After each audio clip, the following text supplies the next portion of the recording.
দর্শক, এই মুহূর্তে সিলেট থেকে যুক্ত হচ্ছেন প্রতিনিধি মিনাল কান্তি দাস।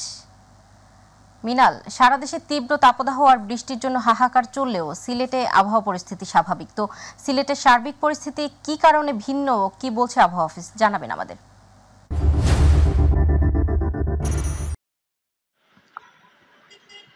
ধন্যবাদ সৌদা আপনাকে। আপনি জানেন যে সারা দেশে তীব্র গরমে জনজীবন অতিষ্ঠ হয়ে উঠলেও সিলেটে কিন্তু এর ব্যতিক্রম।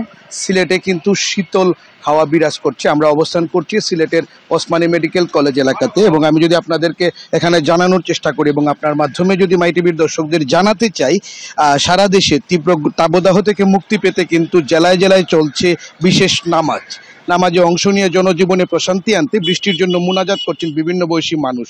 তবে সারা দেশ গরমে পড়লেও চলমান তাপদাহের প্রভাব নেই সিলেটের নগর জীবনে। শুক্রবার সন্ধ্যা 6টা থেকে শনিবার 6টা পর্যন্ত সিলেট নগরীতে 84.4 মিলিমিটার বৃষ্টিপাত হয়েছে। আর শনিবার সন্ধ্যা 6টা থেকে রোববার 6টা পর্যন্ত বৃষ্টিপাতের পরিমাণ 16 মিলিমিটার। সিলেট অঞ্চলে বৃষ্টিপাত অব্যাহত থাকতে পারে জানিয়ে সিলেট আবহাওয়া অধিদপ্তরের সাথে আমরা কথা বলেছি। তারা আমাদেরকে যে বিষয়টি জানিয়েছেন যে ভৌগোলিক দিক থেকে দেশের অন্য জায়গা থেকে সিলেটের অবস্থান ভালো। সিলেটের 3 দিকে রয়েছে পাহাড় আর একদিকে হাওর, চা বাগান ও টিলা। সিলেটের প্রায় প্রতিটি বাসা বাড়িতেই রয়েছে গাছপালা, যার ফলে শীতল আবহাওয়া আর বৃষ্টি এখানে নিয়মিত।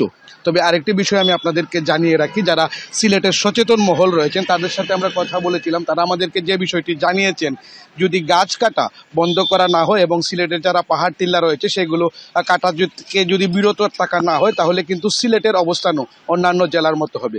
আসলে এই ছিল সিলেট থেকে এখনকার পর্যন্ত আমার কাছে সর্বশেষ। সৌদা, ধন্যবাদ।